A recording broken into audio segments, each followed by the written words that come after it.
Bom, agora eu vou passar a palavra ao seu Mirinho, que é o nosso palestrante de hoje, que aqui já é conhecido de todos, né? Já faz parte do Seara, que a espiritualidade ilumine, que o Senhor traga o melhor para nós, como sempre. Fique à vontade. Meus amigos, minhas amigas, meus irmãos, boa noite. Como estou vindo este ano pela primeira vez à casa, feliz ano novo. É sempre um prazer e uma alegria estar com vocês. E isso me honra muito. Inclusive fazer parte da amizade do nosso irmão, ex-dirigente da casa, que hoje completa um ano do seu desencarne, mas que com a nossa consciência dentro dos ensinamentos espíritas, sabemos que ele está entre nós e muito alegre. Buscais e achareis. Mas o que buscais? A vida em si ela é um conjunto divino de experiências. Cada existência isolada oferece ao homem o proveito de novos conhecimentos. E essa aquisição de valores religiosos, entretanto, ela é mais importante de todas, em virtude de constituir o movimento de iluminação definitiva da alma para Deus. Os homens, contudo, estendem esse departamento divino à sua viciação de sentimentos, no jogo inferior dos interesses egoísticos. Então, segundo o modo de ver terreno, a máxima buscais e achareis é semelhante a essa outra: ajuda-te que o céu te ajudará. É o princípio da lei do trabalho e, por conseguinte, a lei do progresso. Não há como fugir, porque o que estamos fazendo aqui? O que realmente buscamos, não somente enquanto criaturas humanas, mas principalmente enquanto espíritos encarnados. Muitos procuram a riqueza, a fortuna, outros a posição social, o status, e outros procuram apenas viver simplesmente, apenas viver. Então, tudo isso porque o progresso é produto do trabalho, desde que este põe em ação as forças da inteligência. Desde o princípio da humanidade, ela aplica sua inteligência não senão à procura de sua alimentação, dos meios de se proteger das intempéries e também de se defender de seus inimigos. E isso nos lembra do passado, na época primórdia, onde o homem ainda não falava, não usava a sua razão, mas começava aí os indícios da inteligência, onde o homem aprendeu a se defender, a viver com o que tinha, se manter, além de ter essa luta constante para viver. Porque uma hora ele estava caçando, outra hora ele era caçado. Hoje, com os tempos modernos, com o advento da tecnologia, nós ainda nos vemos às voltas com a marginalidade, esse medo de sair de casa, de fazer as coisas. Você hoje em dia se vê correndo risco em qualquer lugar. Mas não vai deixar de viver por isso. Não devemos conviver com esse medo. O cuidado, a precaução deve existir, mas o medo não. Porque, na verdade, só vai nos acontecer aquilo que nos é para acontecer. Claro que não vamos procurar, é óbvio, né? Então, precisamos entender que nossa busca principal aqui é a nossa evolução.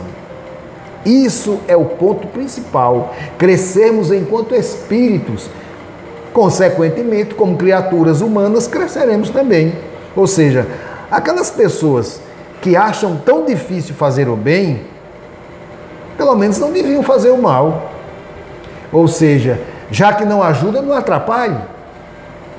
Mas, por outro lado, essas pessoas, enquanto espíritos, são também influenciadas por outros espíritos, o que a doutrina nos esclarece, porque nós somos sensíveis a isso.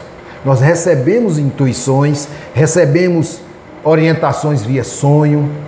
Não estamos sozinhos, como muitos dizem, né? As pessoas às vezes batem: ah, meu Deus, a gente aqui sozinho, largado nesse mundo. Não, não estamos. Estamos muito bem protegidos. Mas temos o nosso livre-arbítrio. Somos nós quem decidimos tudo na nossa vida. A última palavra sempre vai ser a nossa. Temos que conviver com isso. Ainda é um mundo de provas e expiações. Não é diferente. É um mundo onde existem níveis diferentes de espíritos a caminho desse progresso. Muitos estão acima de nós e outros tantos muito bem abaixo, que são exatamente esses que precisam mais do que nós desse grande passo para a evolução, buscando essa melhora, buscando esse crescimento moral e intelectual e, obviamente, espiritual. Então, na Idade da Pedra, o homem tinha suas razões, mas hoje, não. Não somos mais aquelas criaturas sem noção da vida, do mundo, de nada, não é? Hoje nós temos tudo para nos orientar. Se eu não sei, entro na internet, olha, em segundos eu descubro coisas. Antigamente, não tinha como, não é? Antigamente a fofoca era por cima do muro. Hoje você está lá na China e já manda um zap daqui e a coisa chega lá. Então, nós precisamos estar atentos a isso. E, segundo a máxima que também nos perturba às vezes, porque eu não tenho o que comer, eu não tenho onde morar, eu não tenho onde dormir, não tenho o que vestir. Isso é uma preocupação humana. Enquanto espírito, nossa preocupação deve ser outra. Mas ainda não chegamos nesse nível, né? Porque aí entra justamente o ajuda-te que o céu te ajudará. É o princípio da lei do trabalho, é essa lei que nos move. E por conseguinte, ela é quem produz o progresso. Porque se nós não trabalharmos, como vamos sobreviver? Não é? Então, desde o princípio que o homem trabalha, o homem mesmo naquela época ele tinha que trabalhar, ele tinha que sair à caça de alimentos, colher seja lá o que for, frutos, mas ele tinha que, e era um trabalho, né? Caçar, pescar, não deixa de ser uma atividade de trabalho e requer, de certa forma, o desenvolvimento da inteligência. Lá no livro A Pluralidade dos Mundos Habitados, através de Camille Flammarion, ele nos diz: a maioria dos males que nos afligem encontram sua causa primeira no estado inferior do nosso mundo. Indo ao fundo da questão, reconheces que nossos vícios particulares, como nossos vícios sociais, não teriam nenhuma razão de ser sobre uma terra que não os provocasse. Então, sendo este um mundo de provas e expiações, tudo que ocorre é natural, por bárbaro que pareça. Tudo está dentro dos padrões de um mundo de provas e expiações. Mas essas mortes, esses suicídios, pai matando filho, normal. Não está fugindo à regra. Tudo está sob controle. Nós é que demos um passo a mais, estamos um nível a mais do que muitos, e aí vemos dessa forma. Aquilo nos constrange. Mas outros aplaudem, dão risadas ainda com isso. É o nível deles. Aí ele continua: se a propriedade ao menos passageira dos elementos de nossa existência não nos fosse necessária, se nosso planeta alimentasse seus filhos sem lhe impor condições tão rigorosas, sem submetê-los a tantos sacrifícios, ninguém jamais sonharia em arrebatar objetos gratuitos, o roubo não teria nascido, e com o roubo, a mentira, o assassínio e todos os vícios que têm seu princípio na cupidez, esses não teriam aparecido sobre a terra. Então, eu trago comigo enquanto espíritos algumas mazelas morais, alguns defeitos ainda de outros momentos. Então, neste ambiente em que eu estou vivendo, como vimos que ele é propício a isso, não para nos forçar a fazer algo, não, pelo contrário, para nos testar. É a grande prova. Eu tenho em mim ainda essa mazela, digamos, do roubo, mas eu vou resistir para não roubar. Aí eu me livrarei em outro momento desta mazela. Já não furtarei mais, porque não há em mim essa semente maligna. Esses que estão fazendo esses delitos, cometendo esses crimes, ainda estão alimentando essa semente mal, ou mal plantada, digamos assim. Então, estando as coisas solidárias com a natureza, nosso regime material de um lado não pode ser espiritual do outro. E enquanto os apetites grosseiros dominarem nosso corpo, todas as paixões de nossa alma deviam ressentir-se disso. Nós temos o controle de tudo, tudo está em nós. Claro que às vezes foge um pouco, como diz o próprio, eu sou humano ainda. Sim, você está humano. Mas na verdade nós somos espíritos, não podemos perder essa consciência. Somos espíritos encarnados.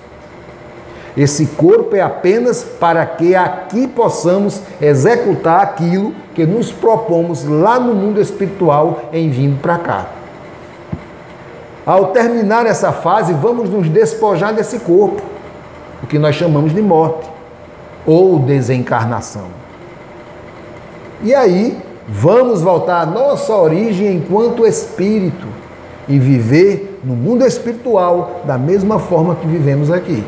Trabalhando, fazendo atividades de estudo, de socorro, de auxílio, do mesmo jeito.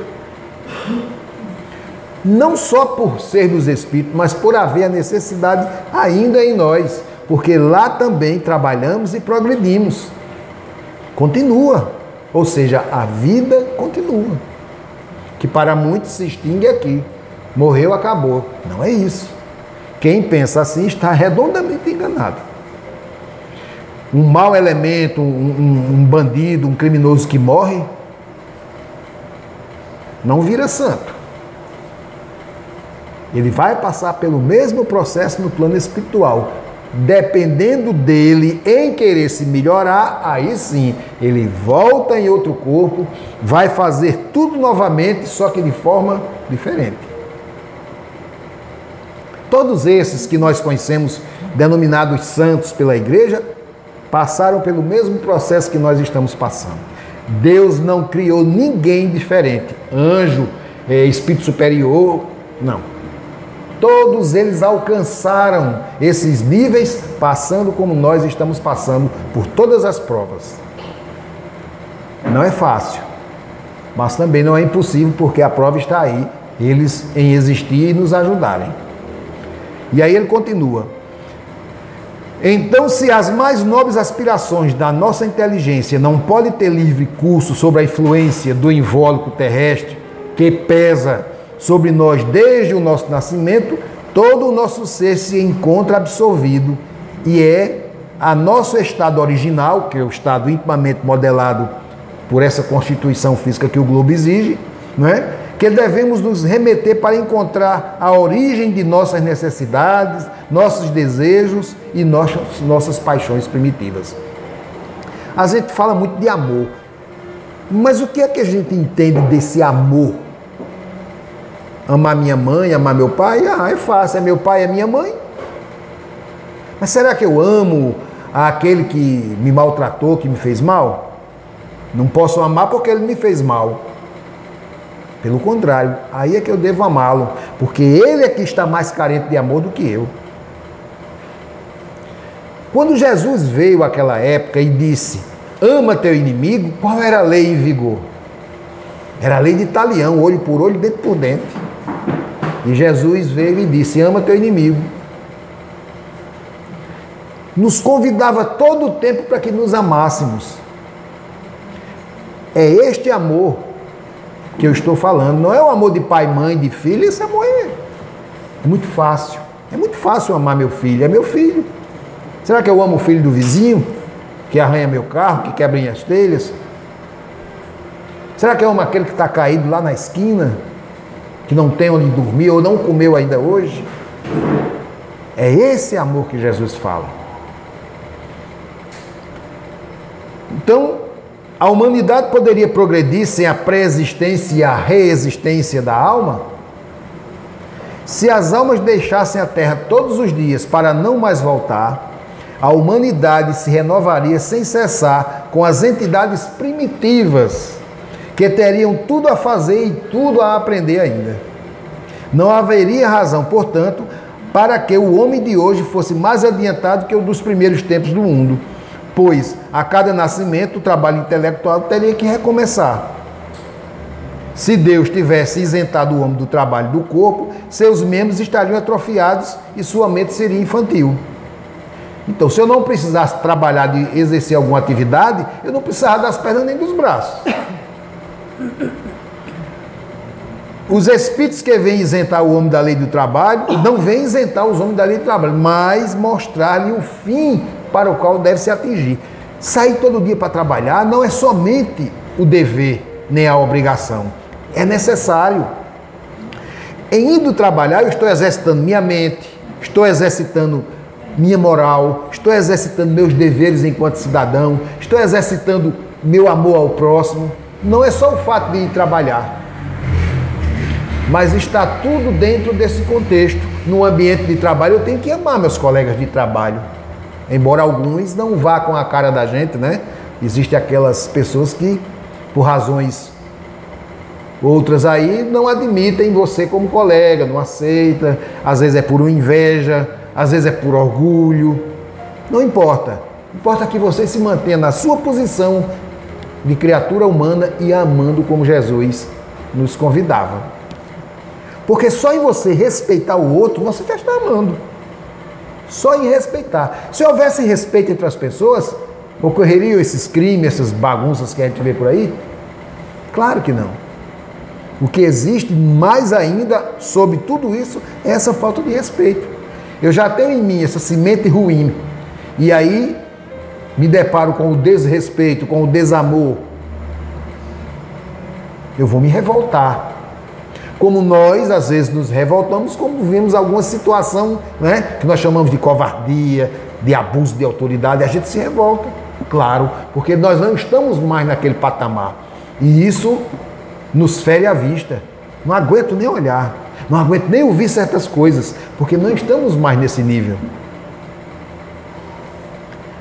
Na questão 676, Kardec perguntou: por que o trabalho é imposto ao homem?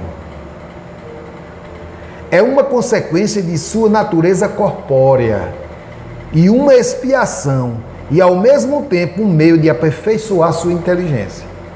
Sem o trabalho, o homem permaneceria na infância intelectual.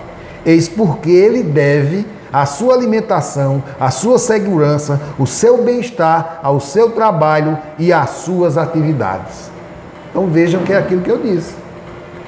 Eu não me levanto 7 da manhã para ir trabalhar por trabalhar, não. Existem várias atividades que eu exerço nesse ínterim, de casa para o trabalho e dentro do trabalho.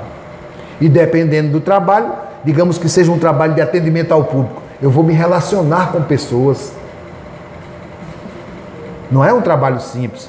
Pessoas aborrecidas, malquistas, pessoas que estão revoltadas com a vida, descarregam, não é, sobre nós suas dores, seus pesares, e eu tenho que estar preparado para isso. É meu trabalho. E aí você sai um dia de trabalho, chega em casa, eita, hoje me pegaram para... Por quê? Essa pressão das pessoas, o estresse, o dia a dia, essa correria desenfreada. O povo vive numa competição que eu não sei para quê, por quê, para onde estão indo eles? Com tanta pressa, atropelando os outros. Será que é preciso tudo isso? O que é que eles estão buscando? O mesmo que nós, só que estão buscando da maneira errada. Não é na correria desenfreada, não é no sai da frente que eu vou chegar lá, não. Caminhando passo a passo, nós vamos chegar lá. Agora, eu preciso nesse caminhar passar por tudo isso que é necessário, esses obstáculos do dia a dia, que são pequenas provas que nós passamos. Muitas delas a gente já resolve sem nem perceber, que antes talvez nos afetasse. Porque não tem aquele dito popular que às vezes a pessoa engole um boi e se engasga com um mosquito? É mais ou menos nesse sentido. Então eu tenho que estar preparado para esse mundo lá fora, que é o mundo que eu vivo. Tenho minhas queixas, tenho minhas dificuldades, tenho minhas dores, claro, são também necessários, fazem parte do bojo da nossa existência nesse momento aqui. Agora, se eu não aprendi nada do que a doutrina consoladora me mostra e não ponho em prática, vai ficar mais difícil ainda. Porque essa ajuda que Jesus prometeu, eu vos enviarei um consolador que estará contigo todos os dias, que é essa nossa consciência hoje e essa proteção espiritual, porque se não fossem eles nos protegendo, a coisa seria bem pior. E quando nos acontece algo, lembrar sempre que houve um desconto, houve aí a misericórdia divina agindo para que aquilo não fosse numa proporção maior. Nós costumamos dizer, se fosse comigo eu não aguentaria. Aguenta. Dói, mas aguenta. Porque Deus não faria nada, ou seja, não daria fardos pesados para ombros frágeis carregar. Não nos daria uma dor que eu não suportasse. Que sentido faria isso? A dor é suportável por esta razão, para que eu aprenda com ela. Uma vez aprendida com aquela dor, não passarei mais por aquilo, a não ser que eu queira. Uma criança de seus 3, 2 anos, ela vem com o dedinho, coloca na tomada, leva uma descarguinha elétrica, o cabelinho fica assim, né? Manda ela botar de novo o dedo para ver o que é que ela diz. Não é? E se ela vê outra criança indo na direção para colocar o dedinho, ela também vai dizer, não bota o dedo aí não, ela vai dizer, porque ela aprendeu. Se o choque a matasse, faria sentido? Então, a dor tem que ser proporcional ao que eu devo aprender, entender com aquilo. Atentar sempre que num problema, numa dificuldade, existe uma lição ali. Tem algo ali que eu preciso aprender, para não passar de novo por aquilo. E quando aquilo se apresentar novamente, eu já sei por onde vou. Porque eu aprendi na lição anterior. E essas pequenas dores do dia a dia são exercícios para quando uma maior vier, eu estar preparado. Então vejam como não é fácil. E nós somos vencedores por isso, porque estamos aqui na luta. E é assim que Deus quer, de cabeça erguida. Está difícil para todo mundo, não é só para mim. As pessoas costumam dizer que a dor dela é maior do que a dos outros. Não é. É tua dor, é do teu tamanho. Os problemas são do tamanho que a gente deve resolver. Deus não seria justo se desse a mim um problema que eu não pudesse resolver. É como pegar um problema de álgebra e vai dar uma criança de 7 anos para resolver. Covardia, né? Agora, com o dia a dia, essa criança vai chegar lá e vai resolver cálculos de matemática aí que não tem mais fim. Porque ela aprendeu. E é assim que estamos fazendo. E Deus faz assim conosco. As lições são sob medida. Não tem nenhum excesso, nem nenhum abuso. Porque aí Deus não seria Deus. Então, como ele próprio disse, não andeis cuidadosos com a vida, com o que comereis, nem para o vosso corpo o que vestireis. Não é mais a alma do que a comida e o corpo mais do que o vestir? Então, vejam, a gente dá muito valor às coisas externas, né? E às vezes eu não cuido do próprio eu. Jesus chama a atenção nesse momento. Olhai para as aves do céu que não semeiam, não cegam, não fazem provimento nos celeiros, e contudo, vosso Pai Celestial as sustenta. Porventura não sois mais do que eles? Claro, em relação a esses animais, nós somos mais importantes. Deus criou o homem sem roupa, sem casa, mas deu-lhe a inteligência para produzi-las. Deus sabe das nossas necessidades e provê segundo o necessário. Não dá além da conta do que eu preciso, porque a Ele teria preferência. E Deus não tem preferência. Todos somos iguais perante Deus. E aí ele continua, mas o homem insaciável nos seus desejos nem sempre se contenta com o que tem. Grande verdade. Por isso, basta a cada dia o seu mal. Eu costumo dizer, eu tenho uma casa, eu, a esposa e um filho, uma casa com 3 quartos. Mas tem pessoas que têm ela, a esposa e um filho e uma casa com 10 quartos. Ou eu e minha esposa, 3 carros na garagem. Se pudermos andar, andaremos com 2, né? Ela com um, eu com o outro. E um vai sempre ficar lá. Para quê?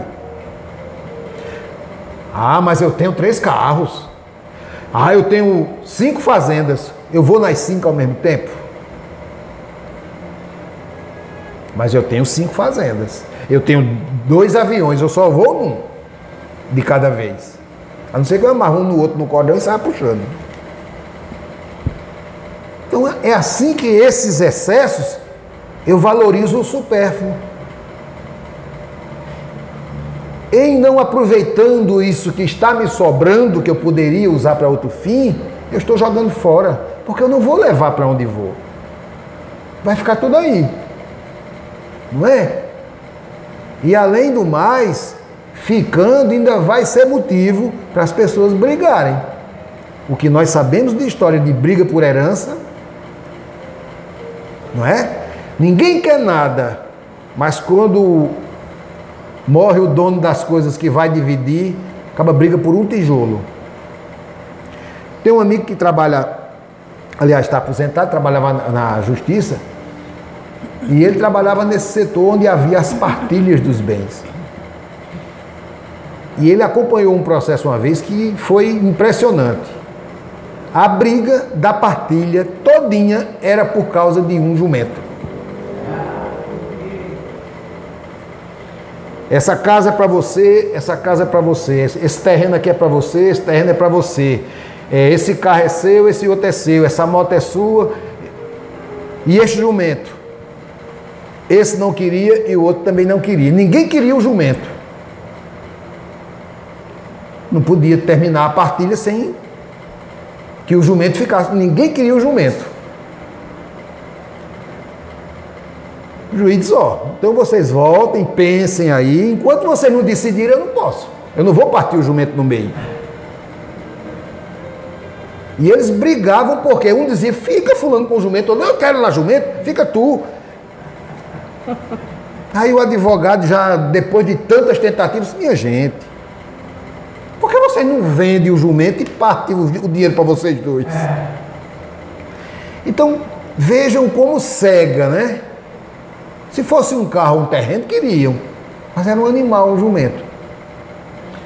Isso é a criatura humana que, ao ver esse falso brilho, se encanta e se deixa levar. Acha que é vantajoso ter carros, fazendas. Se eu não uso tudo de uma vez, vai ficar para alguém aí, não é? Não estou dizendo com isso que a gente não deva ter as coisas, claro, mas ter sob medida. Eu não preciso de 5 fazendas para viver. Basta uma. Eu não preciso de 10 carros, basta um para eu andar.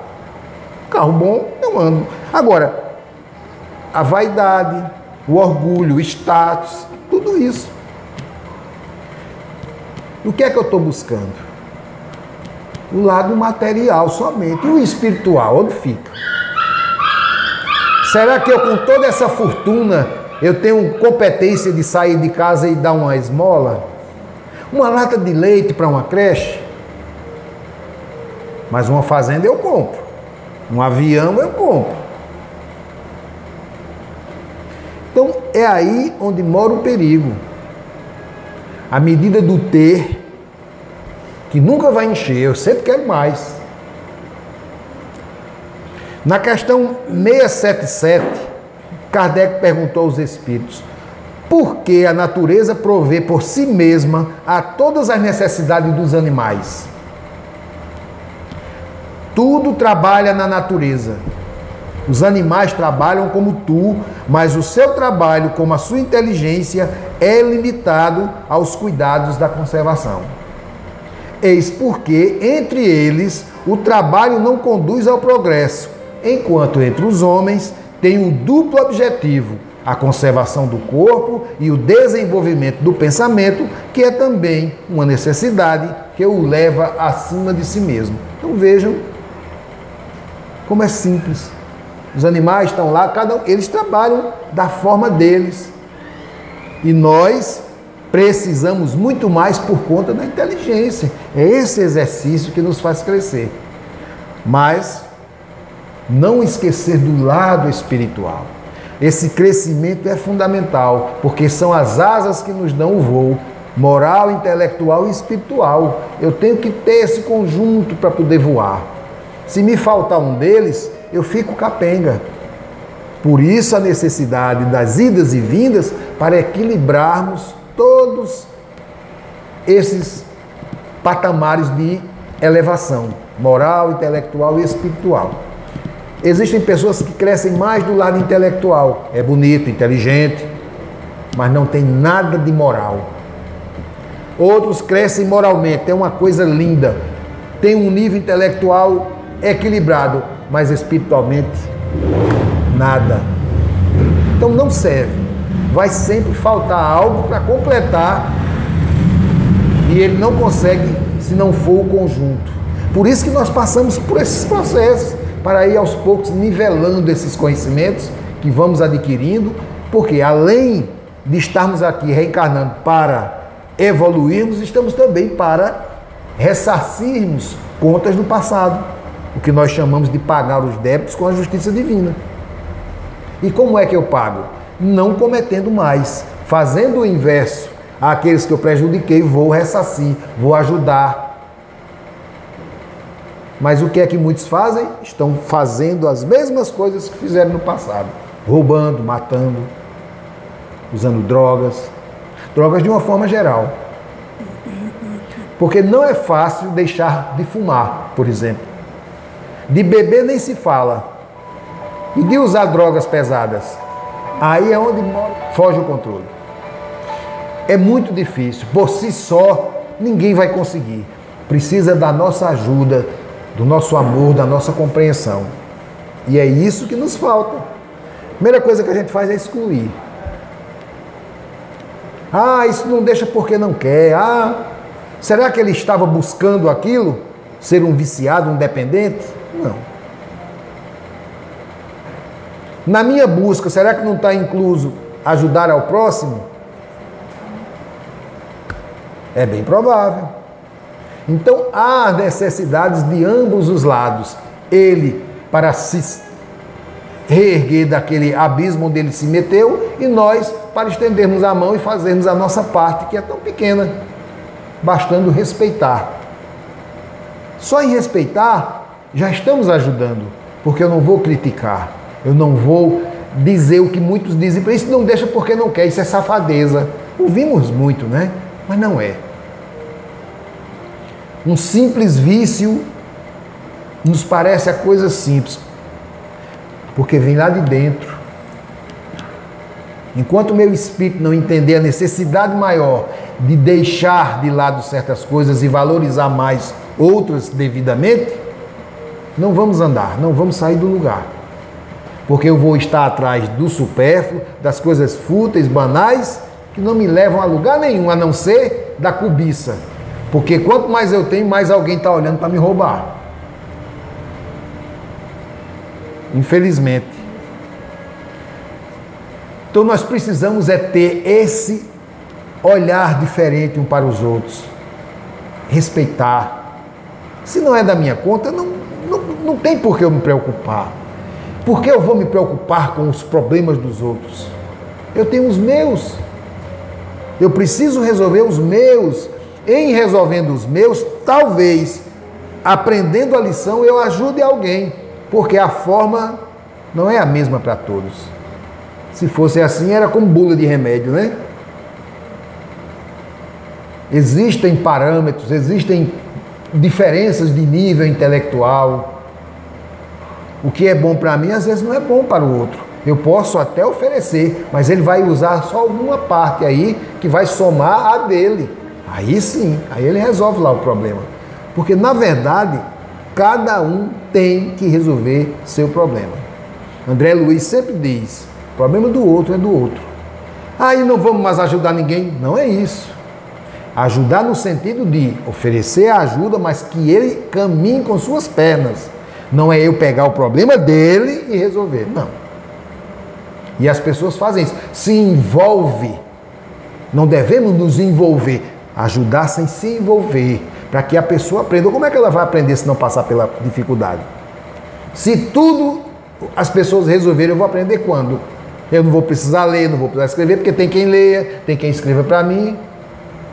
E não é assim.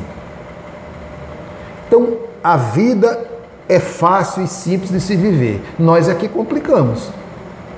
com os nossos excessos, com os nossos abusos. Aí vem essas mazelas morais, da vaidade, da cupidez, do orgulho, do ciúme, da inveja e por aí outras tantas que nem sabemos. Então precisamos nos tratar primeiro, nos fortalecermos para poder termos o que oferecer. É assim que funciona. Então, o que é que eu estou buscando aqui? Minha melhora, meu crescimento. Não é o egoísmo, mas a necessidade. Porque aí sim, uma vez estabelecida em mim essa ordem e esse progresso, eu vou poder ajudar com mais facilidade, até porque eu tenho outra visão. No meio da multidão, se eu olhar, eu só vou ver a cabeça das pessoas. Mas se eu botar um banquinho, eu já vou ver a coroa da cabeça. Se eu botar uma escada, eu vou ver quem está lá na frente. Então é assim que funciona. É assim que se dá o nosso progresso. Nós vamos saindo daquele nível. Por isso que muitas pessoas, às vezes, se tornam egoístas, porque elas estão em outro nível, que não é para isso, mas se sentem assim, acima das pessoas. Quando deveriam, por estar acima, aí sim, compreender mais. Bom, aí é o eu de cada um. Tem uma história que nos conta que umas pessoas se reuniram, um grupo de profissionais, eram todos vencedores nas suas carreiras, e foram visitar um antigo professor. E começaram a conversar, e algumas queixas, né, porque é comum, principalmente do estresse, né, do trabalho, da vida de uma forma geral.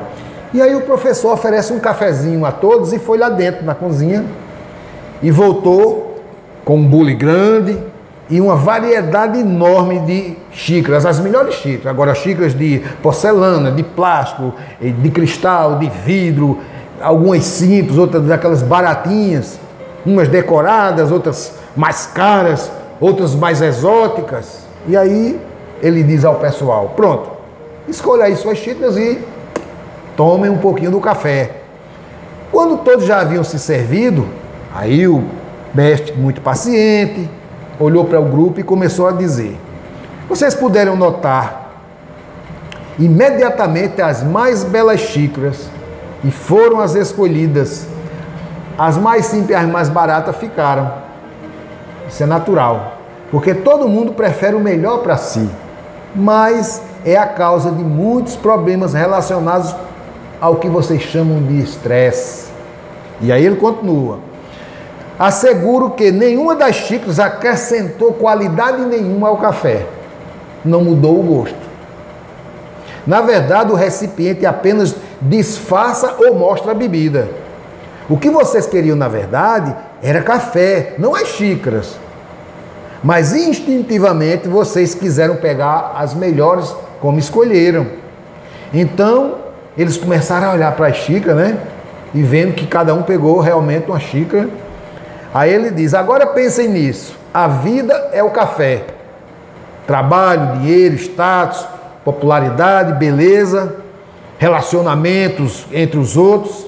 E aí, esse relacionamento que nós temos com as pessoas são apenas os recipientes que dão a forma e o suporte à nossa vida.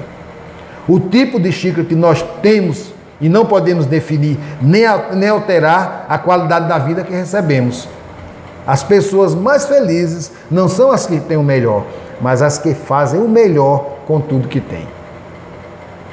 Então é assim que nós somos. Nós não aprendemos ainda a essência da coisa. Aí vamos lá longe, ou passamos do limite. E a vida é simples.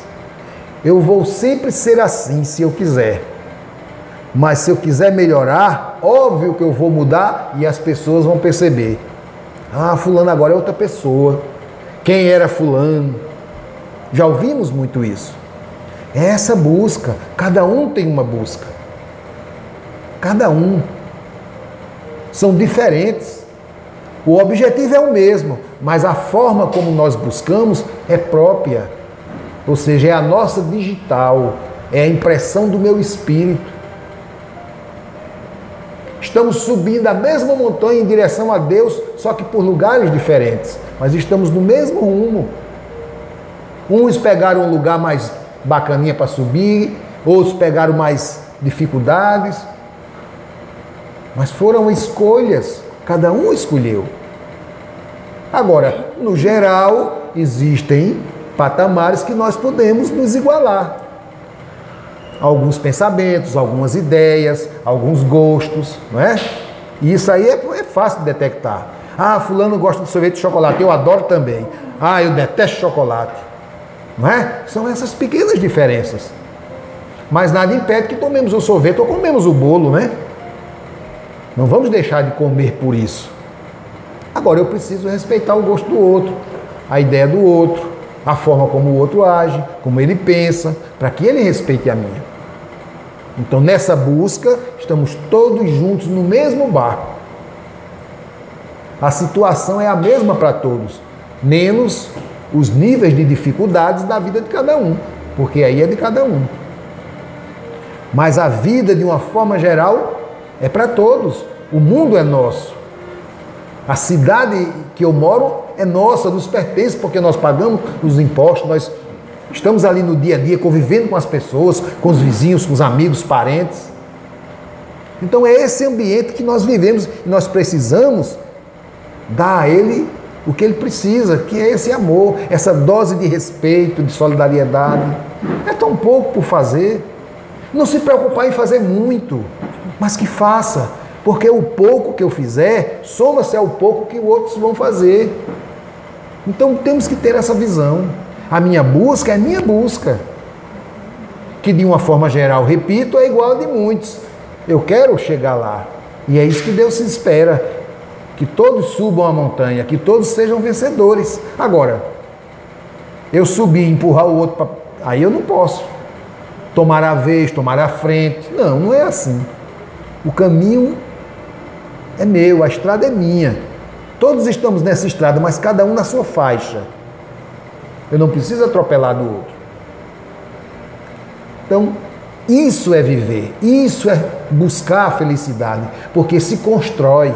Felicidade não nasce comigo, eu vou construindo ao largo da vida. Conhecimento, eu nasço inteligente, mas eu preciso exercitar, senão não vai servir. Ela vai ficar ali todo o tempo, estagnada. Então é esse exercício, e precisamos disso, o trabalho, esse esforço, o dia a dia, o sol. Isso é maravilhoso. Mas quando perde o emprego, reclama porque não tem trabalho, né? Quando trabalha, reclama porque está trabalhando demais.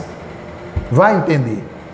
Então vejam como cada um tem uma forma de pensar, de agir, e eu preciso respeitar. A minha busca é minha busca. Cada um vai fazer da forma, da maneira como pensa, como acha que está correto. Agora, admitir quando errar, aceitar uma crítica, compreender que às vezes nem sempre o que eu quero é o melhor. Então, fácil. É descomplicar, desburocratizar essa vida que já é tão difícil.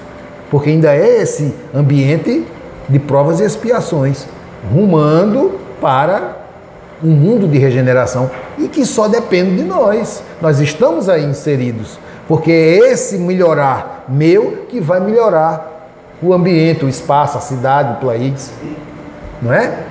Porque vamos nos tornar pessoas melhores a cada dia e, consequentemente, vai melhorar a cidade, o estado, o país, a nação, o mundo. Não tem mistério, basta um pequeno esforço. Querer. O querer é tudo. Então, buscais e achareis, bateis e abri-se-vos-á, pedis e obtereis. Jesus já dizia. Temos que seguir essa regra. Agora, com paciência, com calma, observando, cai, levanta, não tem problema, não precisa de alarde, não precisa de nada disso. O que nós precisamos é dessa consciência, usar a razão, o sentimento e seguir em frente, cabeça erguida. Ah, errou? Qual é o problema? Todo mundo erra. Não pode permanecer errando. Vamos seguir em frente, pede perdão, desculpa. Qual é? É para isso que estamos aqui também. Para com os nossos erros aprendermos. Agora, viver errando e procurar o erro não é diferente. Errar uma vez é natural, 2 vezes é comum, 3 vezes é burrice. Então eu preciso apenas olhar com outros olhos, procurar ver as coisas com outros olhos. Deus, quando dá para todos. Ele não manda chover só para quem está lá na roça plantando. Ele manda chover na cidade também. Deus, quando dá o sol quente, não só dá lá no Cariri, não. Ele dá também na cidade, na praia, porque é para todos. O sol brilha para todos, não é? Quem reclama não está satisfeito. Por quê? Porque o sol atrapalhou meu dia, porque a chuva atrapalhou. Não. Mas existe uma necessidade maior. Então é isso onde está a compreensão. Eu tenho que entender que é assim, não é? Está fazendo calor? Pronto, está fazendo calor. Ótimo. Vamos conviver com o calor. Está fazendo frio? Vamos conviver com o frio. O que eu não posso é não admitir que faça calor nem que faça frio. Quantas vezes nós estamos agasalhados e a outra pessoa não? Está frio não, eu não. Não é comum? Então é o eu de cada um. Tenho que respeitar. No geral, somos todos filhos de Deus. Não há como fugir disso. Mesmo aquele pior bandido que está lá cometendo seus crimes é nosso irmão. Apenas está desviado do caminho. Ainda. Mas ele vai encontrar. O que é que eu posso fazer? No momento, nada. Uma prece. Orar por ele. Posso orar por ele. E estou fazendo algo. Não preciso pedir licença. Então, quer dizer, temos muito por fazer. Agora, querer fazer em excesso, começar o prédio do 10º andar, não vai. Eu tenho que começar do alicerce. Então, com paciência, com calma, viver cada dia, como o próprio Jesus diz, basta cada dia o seu mal. Não tem problema, vamos em frente. A maravilha de viver é essa, é superar as adversidades, os obstáculos, e isso nos dá o mérito da conquista. Porque fomos nós que superamos essa dificuldade. Eu ter problema para o outro resolver? O que é que eu estou fazendo? Eu não mereço, porque foi o outro que resolveu. Não é? Então, o que eu tenho que fazer, só eu tenho que fazer. Conscientes disso, vamos prestar mais atenção, nos olharmos também, não é? Porque às vezes a gente esquece da gente, preocupado com os outros. Nos cuidarmos, temos o direito de nos amarmos muito mais para poder amar os outros. Não é? Isso são coisas simples de fazer. Basta querer. Então, que Jesus, nosso Mestre, que nunca nos desampara, nos conceda sempre a serenidade necessária para aceitarmos as coisas que não podemos modificar, a coragem para modificar aquelas que podemos e a sabedoria para distinguirmos uma das outras. Muita paz para todos. Muito obrigada. Como o seu Mirinho disse, né? Que a gente busque, né? Que buscais e achareis. Então, assim, que a gente peça, mas que a gente lute, porque se você quer um emprego, ele não vem bater na sua porta, né? Então, você tem que batalhar, lutar, a gente tem que observar onde é que a gente está colocando as nossas energias, porque tudo isso é energia que a gente gasta com pensamento que fútil, onde a gente tem que colocar os nossos pensamentos, as nossas energias em coisas valorosas, em coisas que valham a pena, né? E saber lutar por aquilo que quer, não é verdade? E tirar lição de cada coisa difícil, de cada situação que a gente passa, que ao nosso olhar seja difícil, seja ruim até, mas aquilo ali a gente tem que saber tirar uma lição, porque com certeza vai ter.